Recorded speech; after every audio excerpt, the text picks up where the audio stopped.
It started with the kind of secret nobody ever believes until it's too late. The kind of secret that hides in polished marble floors, complimentary chocolates, and five-star smiles. And the man at the center of it all was Kunle Manager K. Adarimi, a hotel manager with a face so gentle you trust him with your newborn, but a mind so twisted he could turn hospitality into a weapon. Because Manager K had a hobby. He planted spy cameras in hotel rooms, tiny cameras hidden inside AC vents, flower vases, and even fake Bible stands, capturing guests in the most vulnerable moments. But here's the real shocker. He didn't work alone, because behind him stood the owner, Chief Gueyega GB Moneybags Bello, a billionaire with 5 luxury hotels across the country. Hotels where politicians hid for secret meetings, where celebrities went to escape drama, where foreign investors came to negotiate deals, all without knowing their privacy was already sold before they even checked in. And together, GB Moneybags and Manager K ran one of the most secret blackmail rings in the country, a ring so organized it made the mafia look like amateur vloggers. And the way they operated was disturbing. Manager K would collect the footage, edit it like he was running a film academy, tag each file based on ransom potential, and send it up to the owner, who then contacted victims with one cold message: pay or get exposed. But the problem with greed is that it grows, and their greed grew so fast it became reckless, because it wasn't long before they expanded to all 5 hotels, training every branch manager to install cameras, turning ordinary hospitality workers into digital predators.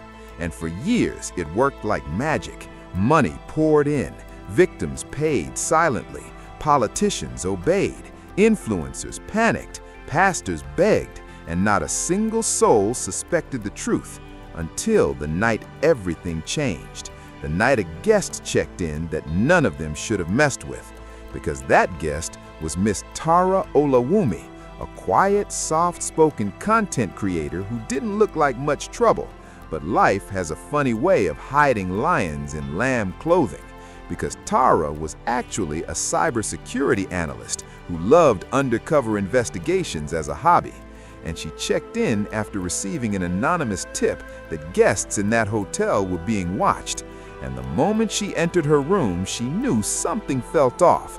Not supernatural, not something moved, but technical, because Tara had a gift. She could hear the quiet hum of electronics, the same way some people hear gossip. And within minutes, she detected a signal coming from the AC vent, a rotating RF pulse too steady to be random. So she opened her laptop, ran a sweep, and found 5 hidden devices in her room alone. And instead of screaming or calling staff, she smiled, a slow, wicked smile that would have scared even the devil. Because she didn't call the police, she didn't check out, she didn't even cover the cameras. No, Tara upgraded them, hacked them, rerouted the feeds, and replaced her room's footage with a pre-recorded loop of herself reading a book on the bed. And then she moved to phase 2. She used the same spy cameras to locate the main server room, walked in pretending to be lost when she accidentally bumped into Manager K, who started sweating like a cat in a dog conference, stuttering as he tried to act innocent. But Tara acted clueless, cracking jokes about how hotels always confuse her, and Manager K, relieved, led her back to the lobby while completely unaware that Tara had already planted a microworm in his system, a digital parasite designed to make corruption swallow itself. And within hours, Tara's worm crawled through their entire network, exposing secret folders, blackmail archives, ransom receipts, and hidden bank accounts. But the worm did something unexpected. It didn't just reveal files, it sent everything to the wrong place. And that wrong place was the office of a certain deputy governor who had once been blackmailed by the same hotel network, an angry man who had been waiting for payback the way a lion waits for nightfall. But here's where the story took an insane twist. because the moment the deputy governor received the leaked files, he didn't call the police. No, he called GB Moneybags directly and said, "Your sins have found you," in a voice so calm it felt like a threat wrapped in velvet. And instead of panicking, GB Moneybags laughed, a deep, rumbling laugh like he'd swallowed thunder, because unknown to everyone, he had been preparing for such a scenario, stocking up dirt on even more powerful people. And in a moment of arrogance, he tried to use those files to bargain. But that was the biggest mistake of his life, because when he opened his Blackmail vault, he realized something horrifying. All the files had been wiped, not damaged, not corrupted, but replaced with a single video of Tara smiling and waving with a note that said, "Let's see how you survive without leverage." And that's when GB Moneybags snapped, firing his entire IT team, accusing Manager K of betrayal, screaming that someone inside was working against them. And soon the entire operation collapsed into chaos. Branch managers fighting, servers crashing, documents disappearing, money vanishing from secret accounts. But the crazy part was that not a single police officer was involved yet. This was internal destruction, a self-inflicted implosion. And Manager K, sensing danger, tried to escape the country through a small border town, but was caught by a group of local hunters who mistook him for a thief after he ran into the bush at night, screaming about cameras chasing him. And meanwhile, GB Moneybags faced a new horror. His most important client, an untouchable politician with more power than sense, discovered that his videos were among the collected files, meaning GB Moneybags had been blackmailing even him.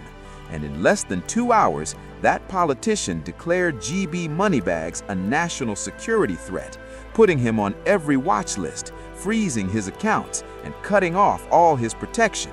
And just like that, the king of luxury hotels became a fugitive, sleeping inside his own abandoned conference hall, freezing from law enforcement and from the same powerful men he once threatened.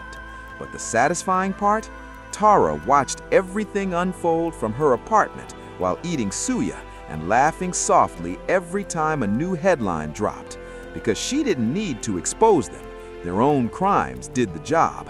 And just when she thought the story was over, she received a message from an unknown number that made her freeze, because the message said, "You missed one camera, and we know who you are," followed by a live feed from a camera hidden in her own living room, proving beyond doubt that someone else, someone far more dangerous, had been watching long before she started her investigation.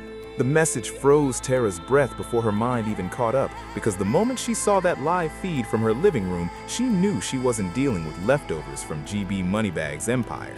No, this was someone else, someone who operated above the law, behind the law, and sometimes as the law. And she didn't panic, she didn't scream, she didn't call anyone. She just stood still, watching the camera feed zoom in on her own face like it wanted to taste her fear. But Tara didn't give it that pleasure. Instead, she whispered, "Game on," and opened her laptop to trace the signal. But the moment she did, the feed scrambled, shifted, and transformed into a new message. "You can't trace us. We built the system." And that was when she realized the unimaginable, that the mastermind behind this new threat wasn't GB Moneybags, wasn't Manager K, wasn't any hotel staff. It was the original architect of the entire surveillance network, the forgotten ghost behind their criminal success, the man known only as the Archiver, the digital phantom who designed their spy network years ago before disappearing for reasons nobody ever understood. And now he was back, watching Tara the same way he watched everyone else. And the strange thing was, he didn't ask for money, didn't make a threat, didn't demand silence. He simply said, "Let's meet." And there was an address attached, a rundown warehouse near the old port, a place so abandoned even rats avoided it. And Tara, being who she was, didn't think twice. She went. But she didn't go unprepared. She wore a jacket lined with signal blockers, shoes with grip, and a wristband that acted like a portable jammer. And when she reached the warehouse, she didn't step inside immediately. She waited, watched, listened, because Tara never walked into danger blind. And after a few minutes, she saw him, a tall man wearing a gray hoodie, face covered, holding a small device in his hand like a preacher holding scripture, and he said without turning around, "You're even better than your file says." And Tara smiled, replying, "And you're worse." But what happened next caught her off guard, because the archiver didn't threaten her, didn't attack her. He asked for her help, explaining that he created the camera network years ago to expose corruption, a vigilante with a twisted idea of justice. But when GB Moneybags took over the system, he turned it into a blackmail empire, forcing the archiver underground. And now the GB Moneybags empire had collapsed. The system was unstable, breaking, leaking, threatening to release thousands of private videos into the open internet like digital wildfire. And he said, if we don't shut it down together, everyone becomes a victim.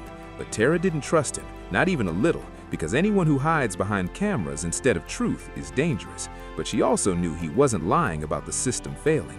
Her worm had broken more than she intended, and the blackmail archive was like a wounded snake thrashing violently, ready to sink its fangs into the wrong people. So she agreed, but only under one condition. After shutdown, his identity must be revealed, and he must face justice. And he agreed without hesitation, which terrified her more than refusal would have, because only a man with a bigger secret agrees that easily.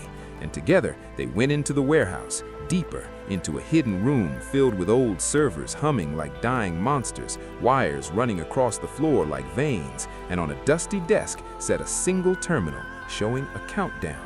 A timer she didn't set, a timer he didn't set, a timer they both realized someone else had activated. And when the numbers flashed 001459, everything clicked, because GB Moneybags, desperate and paranoid, had activated a final revenge protocol before his arrest, a digital dead man switch programmed to release every video to the public if he didn't manually reset it.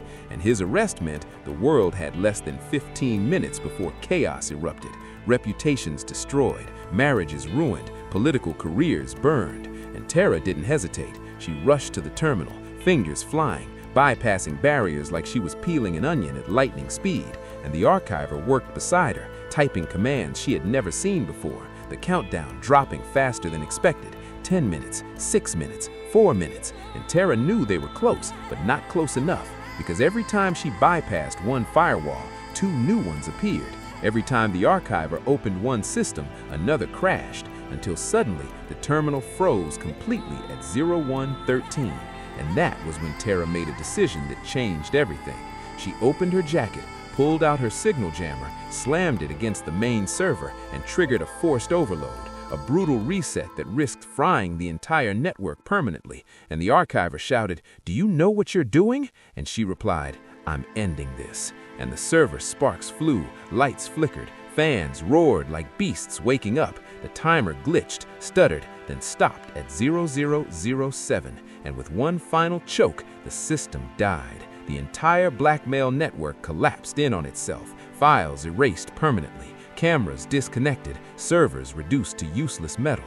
And just like that, the blackmail empire that tormented thousands ended in complete silence. But the aftermath was not as peaceful as Tara hoped, because when she turned to speak to the archiver, she found him holding a USB drive, the only copy of his identity, the only evidence tying him to the creation of the network.